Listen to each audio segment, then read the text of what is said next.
E aí galera, bora para mais um vídeo de fechamento. Hoje dia 7/3, quinta-feira, um dia dominante aí da força vendedora, uma bela de uma movimentação. Nós tivemos praticamente três movimentos direcionais no pregão de hoje. O primeiro movimento vendedor, depois um pullback aqui bastante profundo. E aí sim o principal movimento do dia, essa pancada na queda que caiu praticamente em linha reta, um pullback bastante raso, mais de 1000 pontos aqui de ponta a ponta desse movimento vendedor. Uma bela de uma pernada.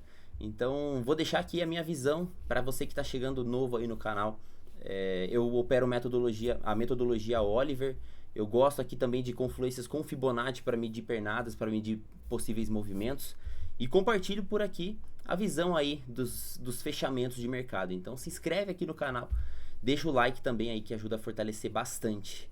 Então, pessoal, começando aqui o nosso dia, olhando mais a floresta, né? Dando uma olhada no macro para entender aqui a movimentação que a gente já estava rastreando do movimento nesses últimos dias. Ontem nós tivemos um pullback desse movimento que a gente já estava acompanhando na venda, essa última pernada vendedora, e nós fizemos essa região aqui, ó, de pullback dentro desse movimento. Eu estava com essas retrações aqui para acompanhar a profundidade desse movimento. Então nós voltamos aqui na casa do 61 com 76%, uma região de correção um pouco mais profunda desse índice, realmente caracterizando um cenário um pouco mais lateral dentro dessa movimentação. E nós estamos voltando aqui para a região de fundo, né? Então, não tivemos a força suficiente para conseguir levar o movimento até a 200. A gente até poderia voltar para ela, né, para trocar polaridade mais uma vez desse movimento. Aqui era uma região possível de retorno para justamente a gente trocar polaridade e então ele cair, mas ele não teve força nem para isso. Acabou frustrando aqui o movimento de ontem e veio essa derretida aí no pregão de hoje. Pelo movimento aqui dos 60 minutos, a gente até consegue ver, né, um cenário de um ombro, cabeça-ombro aí, quem conhece esse padrão de reversão de movimento, né, nesse caso aqui é o que? Um topo mais alto e a falha da continuidade, um topo mais baixo, gera todo esse movimento, um topo mais baixo aqui acima da média móvel de 20, que não teve força para continuar esse movimento na força compradora, né, no movimento comprador.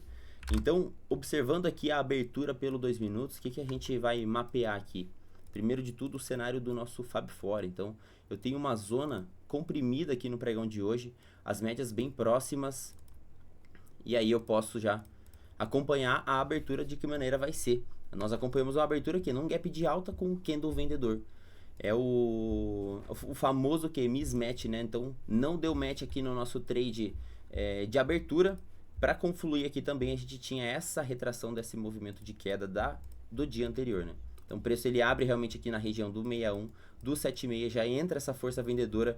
Eu acabei ficando de fora dessa primeira puxada vendedora, não quis vender aqui nessa região.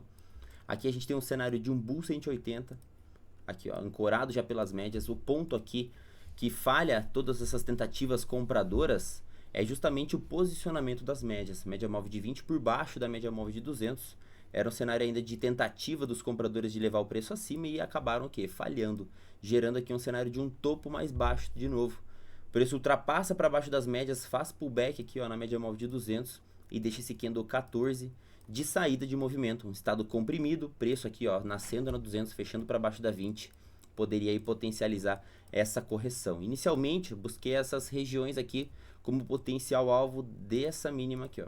Então uma região já de fundo do dia anterior, nós tínhamos confluência de retração também aqui nessa região, e a gente nem chega, né, testar essa região de fundinho. Aqui ó, nós estávamos espelhando esse movimento para baixo, primeiro alvo, e a gente também estava projetando caso ele desse continuidade nesse movimento maior, mas ele acabou não vindo aqui logo de primeira. Ele cumpriu só alvos do espelhamento aqui ó, desse movimento menor, e aí foi quando eu fiz aqui o meu trade. Eu comprei esse movimento de hoje nessa região aqui. Eu tenho duas barras tentando dar continuidade no movimento, que é essa barra número 31, depois essa barra número 33, numa região aqui de demanda compradora. Preço não consegue dar continuidade, eu estou ancorado pela média móvel de 20, estou no cenário comprimido e nem essas condições conseguem conduzir o preço. Isso significava que o preço precisava realmente de mais liquidez, ele queria ficar mais caro. Então foi justamente aqui que eu fiz a minha compra desse movimento. A gente teve uma cutucada aqui nessa região no horário da notícia, né? A gente teve PIB da zona do euro sendo divulgada durante essa volatilidade. Ele quase aqui ó, lambeu a região de stops, mas respeitou, possibilitando inclusive uma adição de posição, né? E aí para quais alvos a gente busca? Quando a gente está entrando dentro de um movimento vendedor, eu vou buscar retrações desse movimento. Então, a retração desse movimento vendedor.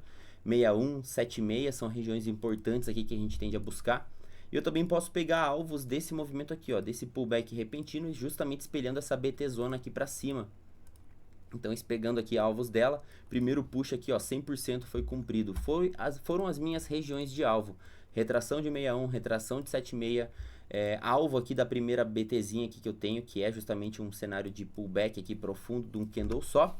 E essa região de alvos aqui cumprida, fiz as minhas saídas parciais, protegi abaixo desse candle 46 e fui aqui, ó, eliminado. Então, me tirou da condução dessa operação já com grande violência vendedora. Um cenário que ele ficou mais caro de uma maneira muito rápida. Entrou já o processo aqui de defesa dos vendedores nessa região que a gente consegue identificar através das barras, né? Os compradores não conseguem mais dar sequência nessa movimentação. Perde o fundo anterior, volta, ainda troca a polaridade com a 200, deixa um gatilho aqui, ó, de um VSS num estado já comprimido, apoiado por esse movimento vendedor. Tanto a violação da barra 52 já acionaria aqui um gatilho, ou então pela confirmação da barra 54, uma barra que ela realmente fecha sólida abaixo das médias, num cenário comprimido, um cenário de falha aqui, ó, de topo. Então, muita probabilidade de pelo menos a gente vir nessa região de fundo, uma região aqui de venda com um stop bem barato, inclusive a gente pode posicionar o stop atrás dessas médias, gerou um stop aqui, ó, de praticamente 100 pontos, e até para quem vendeu na 54 não gerou um stop grande, ó, de 170 pontos, com o alvo inicial aqui no fundo anterior, região de 120 pontos, ou então na violação, ó, 200 pontos até a região de fundo. Passando dessa região de fundo, a gente percebe que o preço ele realmente não teve nenhuma defesa dos compradores. O preço engata o trem das 8, ele vem respeitando a média móvel curta aqui da nossa metodologia, que é a nossa média mais fraca. E se eu for pensar em proteger somente pela média móvel curta, eu posso fazer um trailing stop da média de 8, que é o quê? Posicionar meu stop a partir do momento em que um candle verde fecha acima da média, no caso dela aqui na venda. Então a proteção da minha operação, ela só seria acionada aqui, ó, acima dessa vela 75, que é o candle que fecha acima da média móvel de 8. Mas o stop não foi acionado, inclusive ele deixa um candle aqui de continuidade, ó. Essa barra 77 é uma top in tail, ela está em lock 1. É um cenário de um primeiro pullback saindo de um movimento direcional. Ó, eu acabei de esticar esse movimento. Quando eu consigo romper esse fundo, eu ativo esse movimento aqui, ó, de queda. Então todo o cenário desenhado para cair esse movimento. E aí a gente veio buscar alvos de Fibo nessa queda, ó. A gente simplesmente bate aqui, ó, no primeiro alvo de Fibo, faz o pullback, a média curta vem aqui escorando o preço e ele dá aqui a segunda oportunidade para a gente de entrada na operação. Essa barra 77 é a top in tail em lock 1. O movimento aqui fez um pullback lateral, né? Os compradores não tiveram força nem para conseguir aprofundar essa região de pullback. Então aqui a gente tem um cenário de uma TT de lock 1 e temos também o cenário de um breakdown play, que são dois setups aí dentro da nossa metodologia que possibilitaria a continuação desse movimento. Próximas regiões de alvo que a gente tinha, 129.705 como segundo alvo, ele simplesmente rasga aqui esse segundo alvo e ele vem direto buscar o terceiro alvo, que estava aqui no 124.424. Realmente, ó, cravou aqui a mínima do mercado no 425, ficou aqui, ó, um ponto do terceiro alvo de Fibo, a gente considera cravado. E o pullback desse movimento aqui praticamente não veio, né? O movimento ele simplesmente corrige aqui de maneira lateral no tempo. Aqui a gente até tem a tentativa dos compradores de produzirem um pullback maior, mas realmente a força das vendas, ó, o tamanho das barras vendedoras aqui, ó, crescendo de tamanho. E o comprador na melhor localização possível, ancorado pela média móvel de 20, pela média móvel de 8, ó, o cenário perfeito aqui para a gente dar sequência nesse movimento. Inclusive quem tentou buscar por essas compras aqui nessa região, acabou sendo estopado nesse movimento, né? Quem buscou por essa reversão e só comprou aqui em cima, a gente já tem gatilhos de compra aqui embaixo, né? Ó, essa barra 108 aqui é uma barra bem bonita, alinhada, possibilita a primeira compra. Depois a 119, depois a 125 aqui, ó, todos os gatilhos compradores.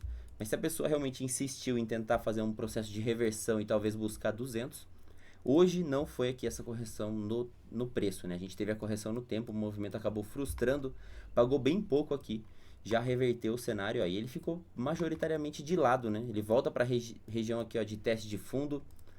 Eu sempre comento aqui nos vídeos de fechamento a pouca qualidade que a gente tem para fazer um rompimento quando a gente vem acima de 3 barras. Então, ó, chegar nessa região de fundo de novo, para quem já estava vendido ou continuou vendido, chegando em uma, duas, três, quatro barras consecutivas, a chance da gente conseguir romper esse movimento é muito reduzido. Então ele faz um cenário justamente de armadilha nesse fundo aqui. Uma oportunidade para uma operação na ponta da compra. Um candle PFR aqui, um sinal de trap, de armadilha nesse fundo. E possibilitou aqui um bom risco retorno, né? Vamos ver quanto pagou essa operação. Eu projetando essa barra 174 para cima. Olha, ela chegou quase a pagar 3 para 1. Ó, não chegou a pagar o 3 para 1, mas quase chegou a pagar aqui o 3 para 1. Ele chegou na região do topo anterior. Então era a região de alvo aqui, um baita de uma operaçãozinha. Na parte da tarde já era quase 3 horas da tarde aqui quando entregou esse movimento. E agora a gente realmente diminuiu bastante a nossa volatilidade. O preço ele realmente está descansando, mas chegando aqui numa região importante, né, de compressão das médias. Essas médias próximas aqui a gente fica atento, porque da mesma maneira que a gente expandiu o movimento quando elas estavam próximas aqui nessa região, nós podemos expandir novamente nessa região aqui, né? Então, observar aqui como vai ser a reação do preço quando a gente estiver com essas médias próximas. Índice com esses movimentos, então a gente teve um cenário de venda após aqui perca de médias móveis, um cenário aqui de reversão pela regra das duas cores, cumpriu também os seus alvos. O movimento acaba frustrando a renovação da máxima, passa de novo para baixo das médias, um VSS aqui disponível, uma barra aberta também aqui, ó, saindo do estado comprimido, e o preço ele simplesmente veio pelo trem das 8.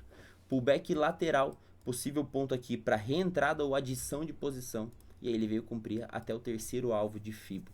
Uma baita de uma movimentação toda mapeada aqui pela metodologia Oliver. Já o Dolinha, o Dolinha tá lastimável, né? Eu tô demarcado aqui, ó, com essas regiões do dólar, realmente bastante lateral há muito tempo, e nos últimos dias ele tem perdido muito a sua volatilidade. Entre as extremidades aqui do Dolinha, a gente tem uma movimentação de 11, 12 pontos. Pô, é realmente assim, inoperável esse movimento do dólar. Inclusive, se você que assiste esse vídeo tá operando dólar, me conta aqui como tá sendo a sua experiência nesses dias, porque pô, é realmente um teste de paciência esses movimentos, né? A gente tá aqui, ó, olhar pelo 15 minutos que a gente consegue visualizar um pouco melhor.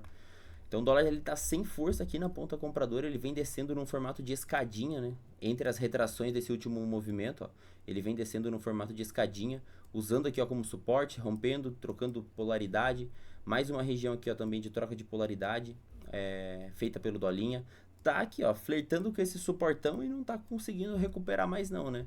Se ele perder essa região de suporte, ele ainda tem uma região aqui um pouco mais para baixo de suporte. Se ele perder essa região aí e acelerar, capaz dele voltar para esse nível de suporte, hein? Então, nesse momento, ó, Dolinha tá perdendo as suas pregas, tá entrando dentro desse movimentação aqui de baixa, porém tá bem na região zona de suporte, né? Vamos ver se ele vai ter força para se recuperar aí, ou ele vai acabar perdendo essa região. E é isso, né, meu povo? Muito obrigado aqui pela sua audiência, muito obrigado pelo seu like. Amanhã estamos de volta com o Sextou de Payroll, hein? Então já fique esperto que amanhã, 10h30 da manhã, a gente tem Payroll. Valeu!